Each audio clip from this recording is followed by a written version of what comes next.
So here we are. It's the bottom of the ninth, and it looked extremely rocky for the Mudville Nine that day. The score right now, hey, so we need a scoreboard, Kalen. The score stood 2-4 with just one inning left to play. And so when Cooney grounded out and Burroughs did the same, a sickly silence fell upon the patrons of that game. And a straggling few got up to leave, but the rest clung to the hope that springs eternal within each human breast. They thought if only Casey could get a whack at that, they'd even put up money now with Casey at the bat. But Flynn preceded Casey, and so did Jimmy Blake. The former was a washout, and the latter was a fake. And so upon the multitude grim melancholy sat, for there seemed but little chance of Casey's getting to the bat.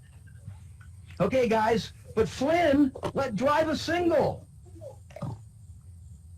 Go for it. Yeah, to first base. There he is. Okay, we're starting to hope now. And Blake, come on, Blake, whom all had sneered at, tore the cover off the ball. Had hit the bases. And when the dust had risen and they saw what had occurred, there was Blake on second. Keep going, Blake. And Flynn a hugging third. Yeah. Now, from the maddened thousands, there came a mighty roar. It echoed off the mountaintop. It rattled off the shore, rebounded off the hillside, echoed off the flat for Casey. Mighty Casey. Where's Casey? Was advancing to the bat. Oh, he's got a new outfit on. Yeah, Casey. There was ease in Casey's manner as he stepped into his place. Yeah, there was pride in Casey's bearing and a smile on Casey's face. And as the writhing pitcher, I think that we don't quite have a pitcher, ground the ball into his hip, defiance gleamed in Casey's eye.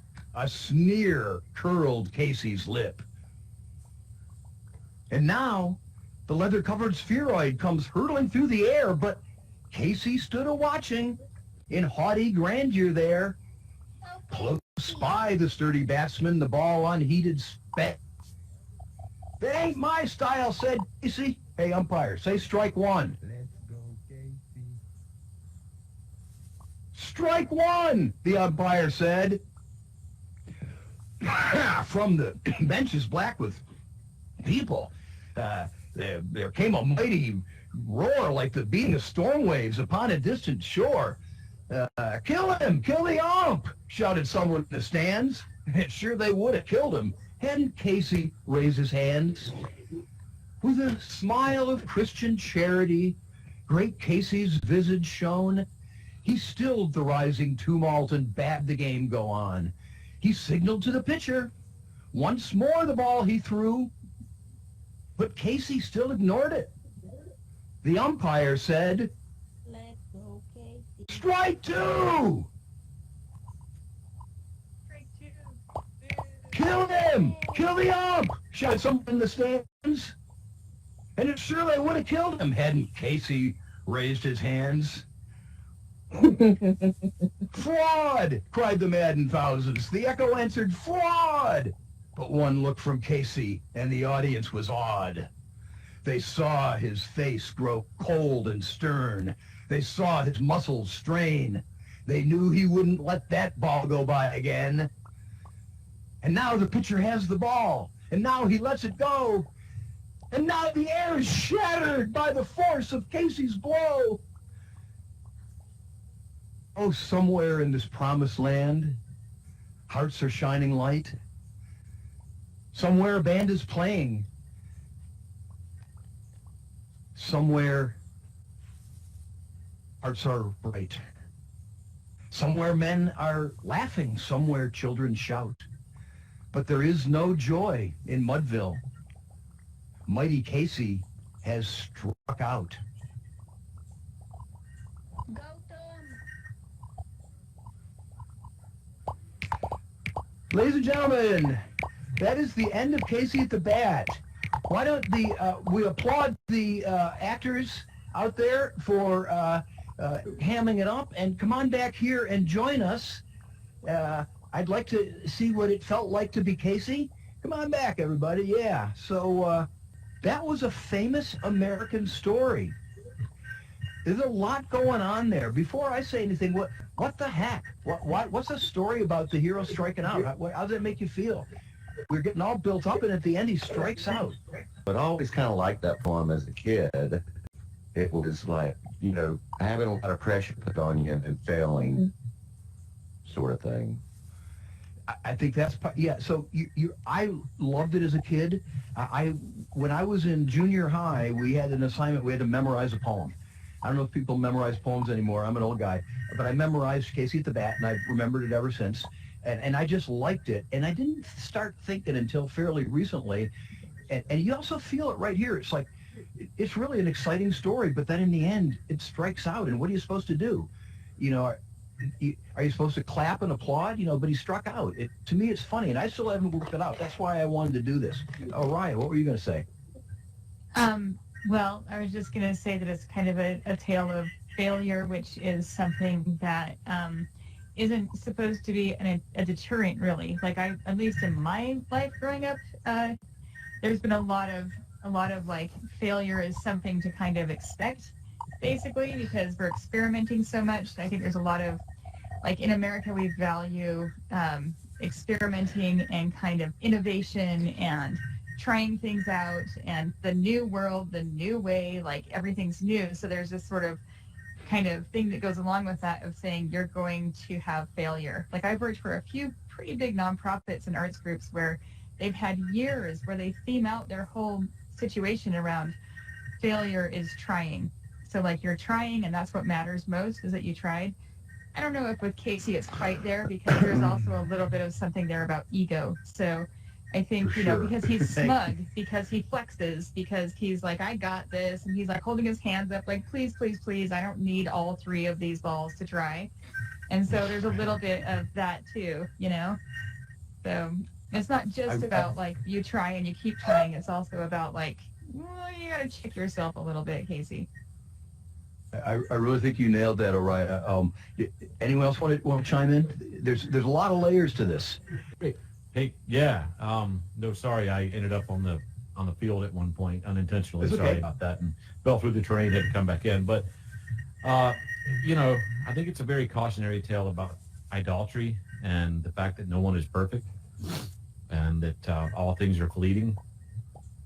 And it's failure. It's very exemplary of the fact that everyone is mortal and everyone is past their prime.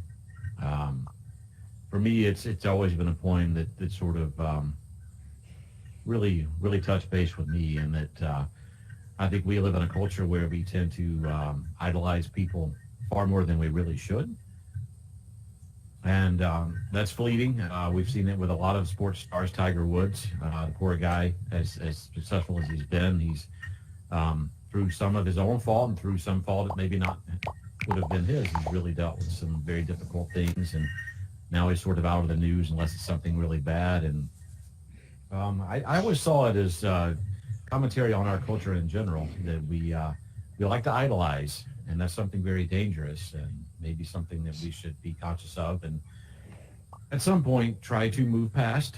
But such is human nature, so we'll see. But great job today. It was really enjoyable to watch. Man, you really said a lot there. I think there's one more layer I want to add, though, too, which is, so remember, this was written in the 1880s. So, you know, I think our current tendency to look for heroes to save us in, you know, because it's 2 outs in the bottom of the ninth, you know, for the whole world, right? I mean, I think we all feel like we're Mudville, and it does look extremely rocky, right? And who's going to get us out of it? And in the 1880s, someone was already writing about the human need for heroes, how heroes usually let us down because, like Oriah said, heroes are really full of themselves. There are some baseball players Tony Gwynn, one of the great hitters in baseball, batted over 300 with 2 strikes on him. When he got 2 strikes, he had the pitcher right where he wanted him because he'd been focusing and learning and using those strikes, right? But Casey was just like, well, Casey stood watching in haughty grandeur there, like Orion said, he only needed 1 strike, and heroes will act that way. Tony Gwynn was kind of a hero too. He's a strange guy, but anyway, I don't have to go off on that. But someone recited that 10,000 times over and over again. So there's something that draws us. We know we're not supposed to be seduced by heroes. We love to hear a story that tells us that, and we still get seduced by heroes. It's a funny one. Yeah, Rattles. All right. So something else that occurred to me, and I haven't thought it through all the way yet, but the crowd's willing to forgive him his ego and his strutting and his posturing and his all of that stuff, but they aren't willing to forgive the one moment where he's human. Well, it's certainly not first. I think that, I don't know, I'm not going to speak about the whole world, but in America anyway, after we have not forgiven heroes failing us, after time passes, if they got the right attitude, we're willing to give them another shot often. In fact, a lot of other shots. But it's funny, I'll just add on, and I want to do this more. I want to get better acting it out. I want to figure out ways we can stretch it, feel it more. And another thing, this has spawned, this is actually kind of a cult thing, Casey at the Bat. Ron talked about how it had always been meaningful to him. Well, there's a lot of people that feel that way. And there's a tradition, fan fiction about Casey at the Bat. And people have written poems. Maybe you know that. A person, do you know, Freddie? There have been Casey's son at the bat, Casey's daughter at the bat, Casey's wife at the bat, return of Casey 20 years later, all of which extend the metaphor. Let me get you there, person. And yeah, you're on. You got the megaphone. Yeah, no, this is always such a powerful story. And I think that's part of why it's so powerful is because it is so universal in that we've all been, the guy did it 10,000 times, just got it out there. And, all of us have had that experience of doing this one in school. I don't know. I probably did it in school like 3 times, probably at different times. And the funny thing is, as you were saying, it is a story of failure, which it doesn't end in the traditional ending. That's kind of like the M. Night Shyamalan of this, of this thing, is that we have that weird ending at the end where does end in failure. But, and I always think of Casey too and all that hubris. I think that's really what it is and what gave so much power is because I think about the time that we were in school, like I was in school, I would have been in the 70s and 80s. I think that, I think there was an awful lot, especially when you were a kid, I think there was always that powerful message, especially for children, of trying not to have too much hubris. And I think that's pretty much why it became such a big school thing, is because Casey, that's pretty much what it is. It's a story of hubris, because the other 2 guys that nobody believed in, they did their job and they got on base and they were ready. But then Casey, who's the big man, and then he gets caught up in his hubris, and then that costs it for him. Yeah, for sure. I really like, I hadn't quite seen it so clearly, is that educational administrators would see that as a great morality tale to shape young minds. To not be too, don't be like Casey. Yeah. But Casey's do keep emerging, and they always start out, smug and proud. But I don't know if anybody is an expert and caught it, but I blew 2 lines at the very end when he's supposed to go. The smile. I forgot to say the smile is gone from Casey's face. His lips, his teeth are clenched in hate. He pounds with cruel vengeance his bat upon the plate. Now the pitcher has the ball. Now he lets it go. But again, clenching your teeth in hate and pounding your bat on the plate, that's not the good position to hit. You're supposed to be loose and relaxed and in the moment, So, yeah, it just shows he just was not in the right attitude. So, but I don't know. I mean, would it be cool to do Casey's wife at the bat and all those 2? They're pretty funny. Yeah, Scott, go ahead. I got you here. Hold on. Oh, I think I got it. Yeah, Somehow. you do. Yeah. I had the little component here. Cool. Really enjoyable. You'll believe it or not, I've never heard of this story before, so you kind of got me in my first experience here with Casey's story. Yeah, the ending did kind of catch me a little bit by surprise because I think we've kind of almost grown desensitized to the pressure of success. Like there's so many heroes stories, hero's journey stories that we have in our popular culture where every single time the hero like wins and saves the day. And person mentioned like M. Night Shyamalan. I think going back into some of the like 50s and 40s stories like the bicycle thief, like leaves you like emotionally destroyed when that movie ends. And like I always respected the story for being willing to go there.